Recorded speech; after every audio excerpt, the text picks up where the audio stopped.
free, that's right, free celebrity panels, in addition to paid exclusive experiences, including one-on-one private video chats, custom recorded messages, and autographs. Those are always on sale at wizardworldvirtual.com and will continue to be so throughout the week. So even if you are watching a replay, definitely check out some of these once-in-a-lifetime experiences with your favorite cast members. Also, don't forget to check out signed memorabilia and works of art from our favorite artists and vendors from previous virtual experiences and physical conventions at wizardworldvault.com. Oh my God, y'all. Okay, I'm excited about this one. It is my absolute pleasure to welcome to the virtual stage some of Gotham's most colorful citizens. As Sophia Falcone, she was heiress of the Falcone crime family. Make some noise for Crystal Reed. Hi. Hello.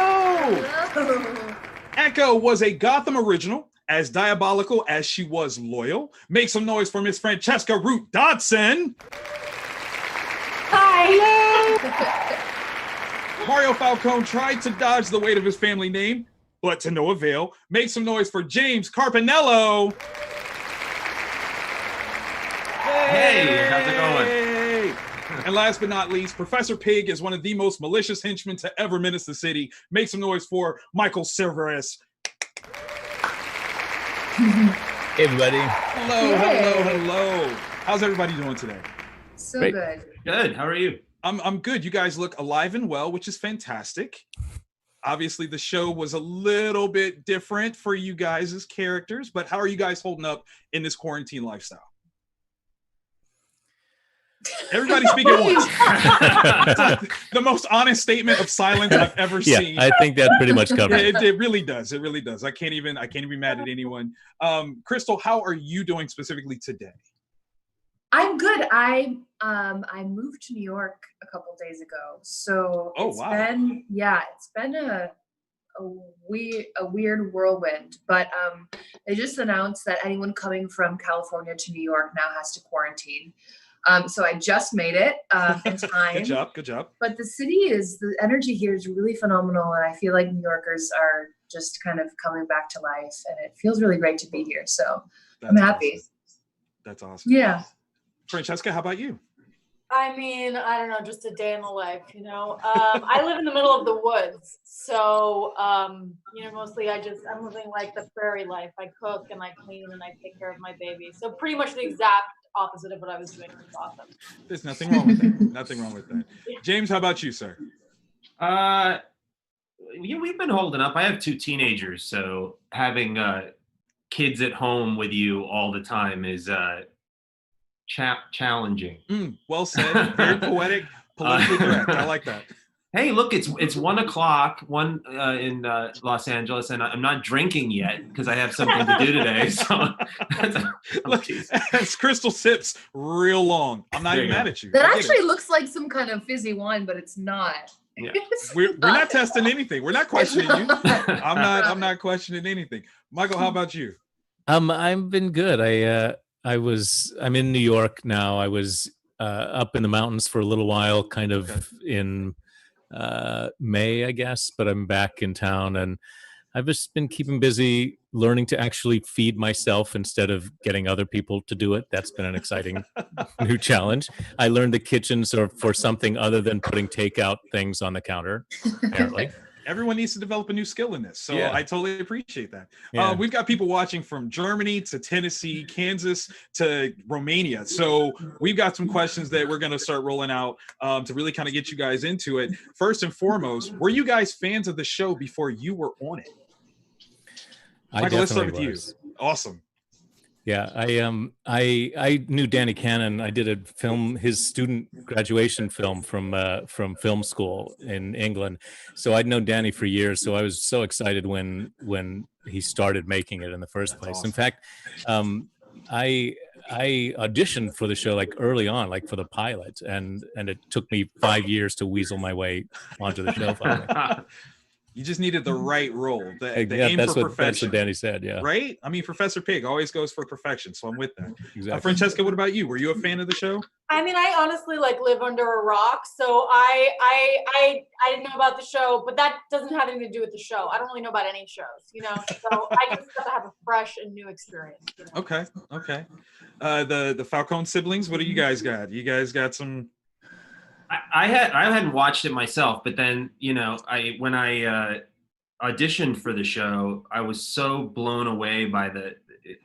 I've told this story before, but they wrote an audition scene that was so beautifully written, and it's so rare that happens. Typically, it's just a short little clip of something that it doesn't. This was a fully rounded piece that they had written, which actually never was intended to be used on screen, but it captured what they were looking for.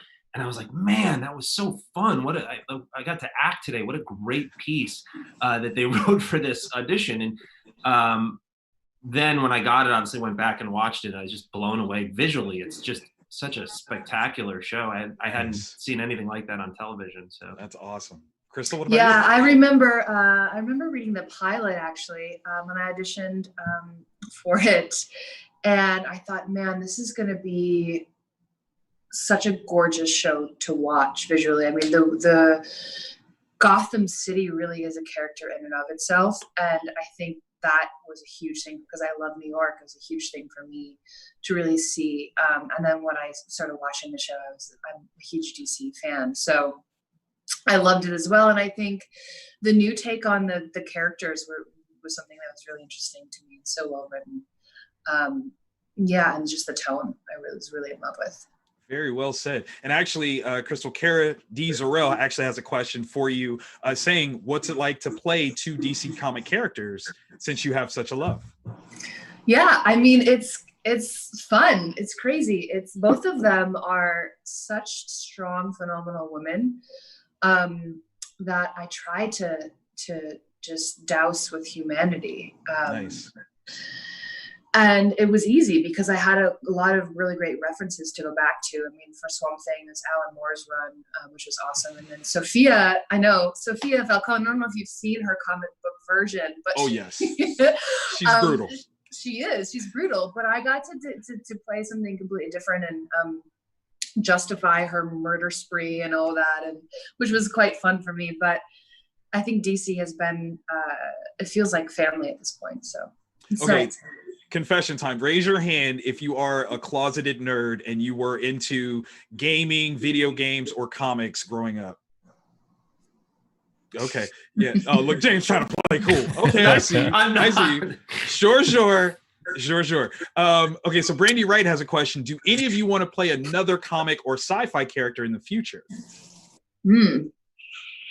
That's a big question.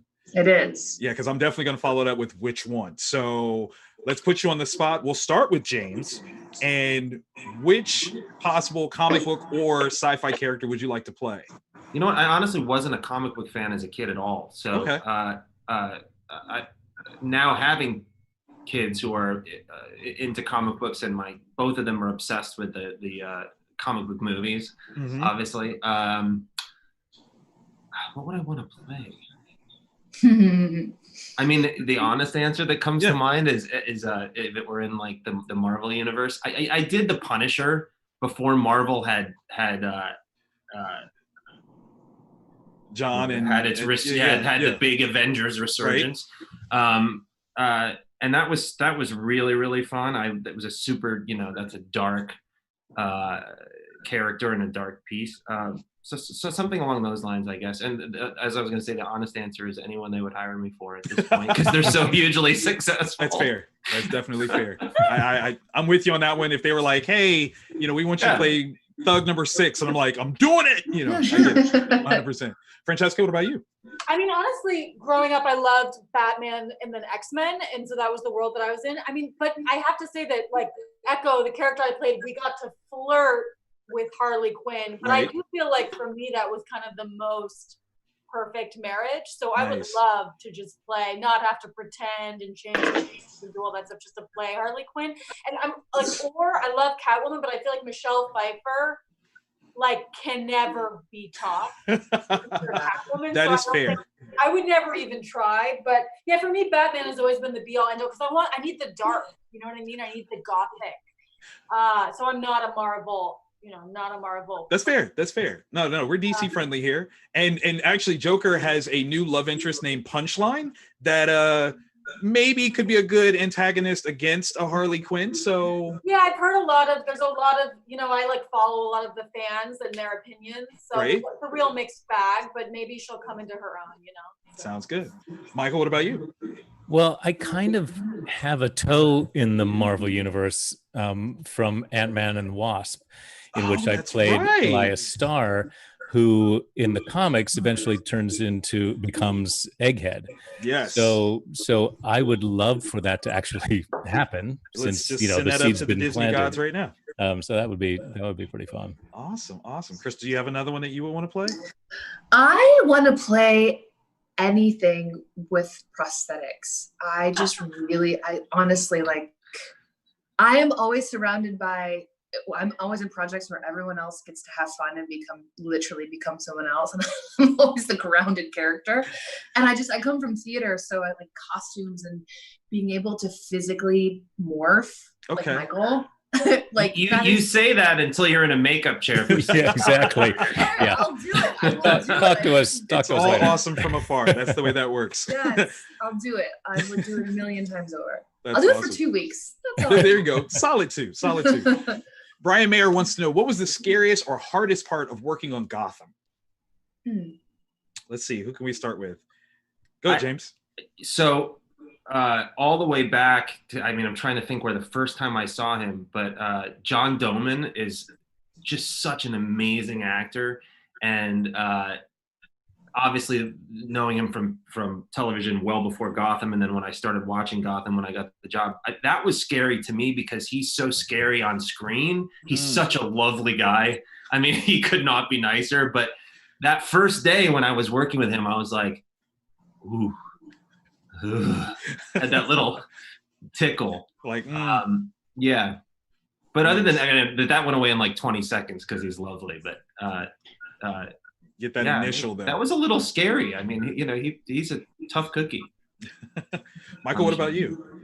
I think it's always your first day as a guest person on a show is always terrifying because you just don't want to get in their way. You don't want to be the reason why things get messed up or they're they don't make their day or whatever. So there's that regardless. And then on top of it, to be doing a character that so many fans have very passionate feelings about. Yeah. So living up to what the fans are going to expect, even though they expect something different from this show in particular. But that's a lot of weight that I think all of us carried every time we, started on the show. Nice. So I think those things. And then, add that to my first scenes were with Ben and Donald, who again, couldn't have been nicer, more supportive, helpful people. But, you just want to in some way be as good as all the people you admire going into it are, and hope that they'll ask you back for the next day. Of course. Yeah, I'm sorry, Crystal. Go ahead. No, I agree with you, Michael. I think the scariest part for me was also coming into a show where I admired so many people and felt a lot of pressure to be and do something, but it was actually really easy. I think I was surprisingly welcomed with like such huge arms, and it felt nice and collaborative. And I think also as a woman, sometimes I try to lead with grace, but oftentimes I feel like I can't speak my truth creatively on set. That's shifting a lot, but I felt so like the space was held for me to be creative in any way I wanted to, in terms of working with the producers and the writers and directors, and just being able to really give Sophia the depth that I thought she needed. So it was the scariest thing for me, but certainly not the hardest. It was actually, to my surprise, really easy. So I'm really grateful for that. Nice. Very nice. Francesca? When I first came on it, I thought I was just going to be on for one day. I originally auditioned as a Russian. It just seemed like some little thing. So I kind of like blew and I didn't know my lines. I just kind of like fudged my way through it. But then my manager was like, I think they're going to try to make you the Harley Quinn character. And I was like, he's like, you should work on that. I was like, they're not going to. You crazy. Work on it until somebody pays me, you know? But he was like, really, they're going to do it. And then he was right. And so that's when I spent a lot of time working on it, because my character just has this incredible transformation. I mean, it just goes like, so I really wanted to get it right, because I know that fans are like so into that character, and I know that recently that character has gotten some really bad press. You know what I mean? There's a lot of conflict. So I just really wanted, like Michael said, like Crystal said, I really wanted to do it right, but try to do something new. So that was a lot of pressure, and honestly, it was like just a chance that I feel like it worked out, you know. So nice, very nice. I hope I don't butcher this name. Deli Telia wants to know, if you could change something from your character's journey other than their ending, what would it be? And Francesca, let's start with you. Obviously, there was a lot that you had to do there. I mean, honestly, I just wanted to like get more time to do more crazy things. You know what I mean? You enjoyed the crazy? Oh God, I just love that stuff, man. You know, psychos, drug addicts, that's basically who I get cast as. And so yeah, I just wanted, like, you know, I mean, I just want another season, you know? But I feel like I'm so grateful that I got to do what I wanted, but just like more body, bigger body count, you know, more monologues, stuff like that. This is a true sign that you are alone a lot these days. I'm just get you out of the woods, bring you back here, because that's what that sounds like. Yeah. Crystal, what about you? I don't know that I would change anything about her journey. I think it was pretty cool. I think it would be nice to see more of her family dynamic. Just to understand what makes her the person she is. But I don't know, it might be a really boring answer, but I think I really liked her journey. Nice. James? You know, it was such an interesting, like Michael was saying, when you come onto something in the beginning, you're very like nervous, and you don't want to screw that up. And they were so clear with me about, which is so rare. Typically it's like you'll do, like Francesca was just saying, you'll do one, maybe they like you, they'll say you want to do another, and then maybe you do one later. They were like, okay, we want you to do 1, 3, 4, 5, 7, 9. And I'm like, I'm dying. Eventually I'm dying. I guess I had such a great time. I mean, everything I did was, other than John every once in a while, was with Ben and Morena, and they were awesome.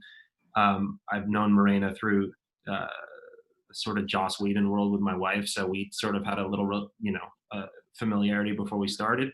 I guess just, they do table reads, which is so lovely. It's so rare also that TV shows do that. So you get to see all these other people. And I mean, I would have loved to have worked with Robin or Drew or, Corey, any of these other characters that just, it wasn't in the cards for me to sort of interact with them, but they're also nice to, get to play in that world a little bit. But. Very, very nice. Michael?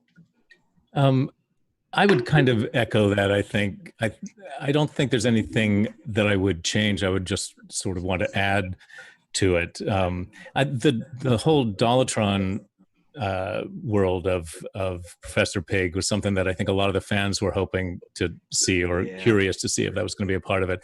And I think that would have been cool, if that had worked into the story. It just wasn't part of the story that they were telling. Right. And I did have the feeling that everybody has when they die on the show. It's like, well, anybody can come back on this show. Like, that's right. They just put you in the pool, and some people actually do. Exactly. I kept figuring, well, we know that I have all these like titanium implants in my face to change my face. So just the fact that I was shot square in the face doesn't necessarily mean. Yeah. Now, the air in Gotham works differently. If there was anything I could have asked for, it would have been another musical episode. Oh my gosh, with you guys. Michael was you were so good in that dining room scene. Yeah. That was a fucking day, though. That was I can imagine that day. Yeah. But I remember watching you and thinking, oh my God, I don't have the balls. You're so good in it. Well, but you also, but you were just like, I'm not fishing for compliments. No, but I'm serious. You like, it's one thing to sort of have all this juicy stuff to do and just not screw it up, and that's a challenge enough. But you are carrying a real emotional weight in that scene, and you know, and a horribly difficult one. And I marveled that whole day that you, every time that you needed it, it was there, and That's so that to kind. me was remarkable. Really. Thanks. Very nice. Thank Very you. nice. So it's a love fest. It's a love fest. Yeah, I definitely would have wanted to see James do some musical action too. I mean, you know. Yeah. Well, I have to say this because I sort of had to do this when you guys were, and it always in these Comic-Con type things when you say you're not a comic book fan, they're like, but when I found out, and we have met Michael through Neil, when you guys did Sweeney Todd. Yeah. But let me tell you, I grew up, you know, a huge, and then ended up going into school for this and then doing a few of those shows in New York. But musical theater fan, and I remember seeing Tommy. It was my junior year of high school, I think, Christmas time, and I just was so blown away. So when I was out in the panel with him, I was like, oh, like, that's my comic book. So that works. This is such a great day for me as I get to do a panel. With That Michael. is fantastic. Oh my gosh. Yeah, that's there's a the lot musical of episode we needed. Yeah, James and I. exactly. Y'all just dance it out. That would be fantastic. Gina Marie from Dallas has a question for you, Michael. She says, from Sweeney Todd to The Observer to Professor Pig, you often play very dark roles. What do you love about playing these types of characters? And P.S., she says hi. Hi. It is true. I mean, I keep trying to tell people that, like, I can be funny if you just give me a chance, or I could maybe get the girl instead of killing the girl every time. But nobody You are really good at killing the girl, though. Well, Like, that's I guess such a weird skill. But from the time I was little, I was a big comic book fan. I was also a big monster movie fan, and and especially the old black and white Universal Dracula and Creature from the Black Lagoon and Phantom of the Opera and all those. But I always kind of sympathized with the monsters because in most cases they were the way they were through sort of no fault of their own. Like King Kong didn't ask everybody to come to his island and, drag him back to New York. And Frankenstein didn't ask to be put together. And so I always sort of had a weird soft spot in my heart for these misunderstood, marginalized characters. And so I've always enjoyed and welcomed the chances that I had, like Crystal was saying, to give a soul and a heart and a humanity to people despite their evil side. I mean, that's your job as an actor anyway, is to fight your character's point of view. Nobody thinks they're the villain of their own story. Very true. And so I think I do relish the opportunities that I get to do that, and I guess people think that's what I should be doing. So nice, very nice, and you do it so well. Cara D. Zorel has come back and said, question for everybody: would you like to live in Gotham City? And they say sending love from Brazil. Yeah, would you live in Gotham? This Gotham, we'll say this era Gotham, not later with the bat infestation, because that gets a little rodential. But yeah, let's start with that. Crystal, would you live in Gotham? It's pretty gray. I mean, is there ever sun? It's pretty gray and tonal. Yeah, it's forever nighttime. I need some sunlight. And hazy. A lot of smoke, yeah. I saw sunlight and flowers. It's very industrial, super industrial. All right, so that sounds like a general no. Like, no. Are there suburbs of Gotham maybe that are a little greener? I mean, the Palisades. Yeah. I was gonna say the Palisades, where Wayne Manor kind of is. I wouldn't mind living out in that area. That would be pretty good. Let's see. A lot of people are asking if all of the favorite parts of playing a villain. Oh, yeah, that is a good point. Okay, so loving to play, more of the darker characters. Is that something that is kind of in a far, reversal of who you are, or is there a little bit about you that you're like, yeah, I'm kind of that person? Let's come on, admit it. Let's do it. Let's talk about it. Crystal smiles, so I'm already feeling some Sophia right now. I'm pretty in touch with my shadows. I think it's, I can only speak for myself, but certainly the deeper that I go within myself and to the things I don't want to look at, the more I feel like my work gets better. And maybe that's because I can relate better to them. But yeah, I mean, there's a lot of things that I think, a lot of characteristics that Sophia and I share. I've never killed someone, so that was a great alibi. I love the way she just slipped that in real quick. If that ever comes up, nope, I've never done it. Check Wizard World. I said so. Well done. Yeah, but I'm definitely, I've got a whole slew of emotions within me that I feel like are not always pretty. Okay. In the family line, James, what about you? How do you feel? You know, I was thinking when Michael was talking about how people cast him and see him, and the issue of whether you're funny or you could do other things, and like you said, from early on, not necessarily in theater so much, but certainly on television and film, I was always cast as a blue collar Italian New Yorker mobster criminal. And I was always like, yeah, I am from New York, but I grew up in upstate. My dad's a lawyer. My mom's a doctor. I'm not really like, I could do other things. And I would always be like, well, why can't I get seen for this or do this? And then just a little funny story. One day my agent, I was arguing about why I couldn't get seen for something. And he said, are you at your computer? And I was like, yeah. And he's like, go to your email. And I get on my email, and he had sent me my reel, which is like me, character after character, being like, "The fuck you talking about? It fucking is." And they're like, "That's going to somebody's head," and they're like, "There you go. That's why." You're like, "Point made. Okay, yeah, I hear you." Point made. Okay. So, Francesca. Yeah, I don't know. I mean, I was always told growing up that I was weird, and I would really try. I was like a really weird kid, and so, but then when I got older, I would try to, my acting teacher would be like, you're fucking weird, man, I'd be like, I'm not weird. Like, but I could not, I didn't get cast as like the straight man, and so I guess I'm happy to just go where it's warm, I don't know why that's what I get cast as, but I'll take it because it's also just really fun. But yeah, I've never played a romantic lead ever, Okay. So, but maybe that'll happen someday. I'm writing some Gotham fanfic. I'll change all that. Don't even worry about it. Michael, what about you? I think you did kind of say. I do identify with aspects of all the characters I played, and I mean, you have to. You find, like Crystal was saying, you find those shadow places in yourself, and you give yourself access to them. I think in some ways, it helps. It's free therapy, if nothing else. You just work out all of your darkest impulses in a controlled way that benefits society more than harms it, and then you can be nicer when you're home with people who are nice to you.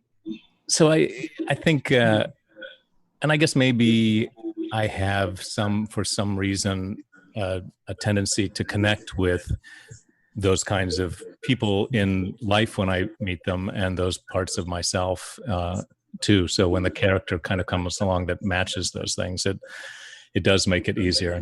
I like James, I've had frustrations at times and thought, why can't I be Matthew Broderick? I really wanted to be Matthew Broderick early in my career. And why can't I be that guy? I don't have to be the romantic lead, but just like the nice guy that people like to have around. But I think you can. Yeah.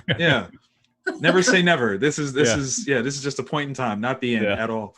Yeah. AJ Pangalo asks, did you guys wish that you could have survived to see Batman show up and have your characters interact with them? I mean, Sophia's just unconscious. That is true. Dead. However, with the series being over, if she wakes up now, it's kind of weird, but it's still hopeful, still up there, definitely. Yeah, let's. What do you guys think? Would Professor Pig still be as beneficial of a villain against Oh, Batman? I think so. I think he would rise to the occasion. He certainly makes a habit of upping his game whenever he gets the opportunity. So True. I think he'd be all in. Nice. And I think arrogantly he would assume that they were on the same level. Of course. Francesca, what about you? I mean, I feel like all I care about was just Cameron Monaghan, you know what I mean? So if he was excited that Batman was around, I would be so excited, you know? But that's just all that I care about. So. Okay, that's fair. That's fair. James? I'd say for sure, but I mean, I think it also goes back to like how it was structured. Where you asked what I would have liked to have changed is that, again, to interact with more of the characters on the show. So I feel like, Yeah. you know, I don't know what that path would have been, but yeah, of course, sure. Nice. I mean, I had so much fun working on that show that I didn't, even though I knew, like I said earlier, when they tell you like 1, 2, 1, 3, 4, 5, 7, 9, and then done, you're pretty much sure that what's going to happen. I didn't want it to end though. And then I got to go back after I was dead, which was really nice to go back and see everybody. So absolutely. Yeah. So yes. So I think we have time for about one more question, and this one's coming from Gotham I 908. Which Gotham actor was your favorite to work with, and why, specifically for Francesca working with Cameron? I mean, well, because he's so dedicated. He is like a straight up method actor, you know, and I am the exact opposite of him, where I like don't know my lines, I'm kind of winging it. But I think what happened is that because I can find intensity through spontaneity and he finds it through preparation, it kind of like made this. So some really wild things happened in the scenes we were together. And I think it was really good for the storyline and the fans. So yeah, I mean, he's amazing. He's really talented. Really well said. Crystal, what about you? Robin, for me, you know, there's certain, I feel like I always want to, I don't want to be the best. Like I always want to be the actor that I just like learning from people who are great. And he really just, I felt so elevated when I was working with him. He like made such fucking brilliant, bold choices in every single take. And they were always different, that I felt like this crazy spontaneity and like creative bubble that always came up when I was with him. And also he's just so genuinely kind that I was like, oh my God, he's a dream actor to work opposite for me. That's awesome. Yeah. Awesome. James, what about you? I gotta give a 50-50 to Ben and Morena. I mean, I was with them the whole time. I found Ben to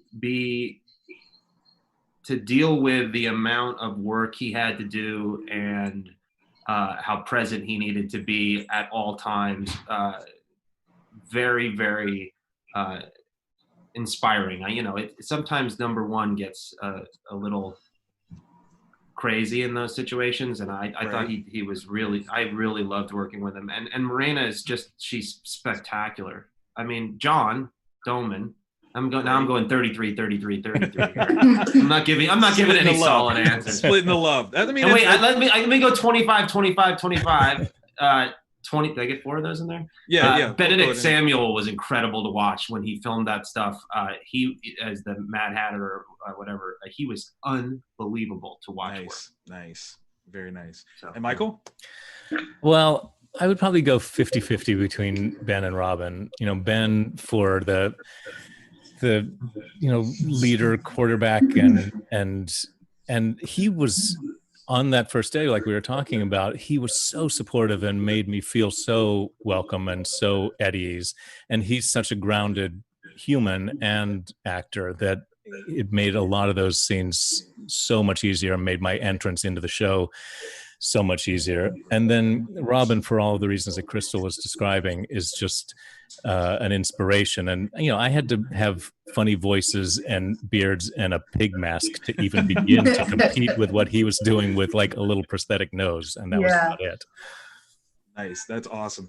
Before we get out of here, one last thing. Wailing Woman wants to know, and without, revealing too much, raise your hand if you took anything from set.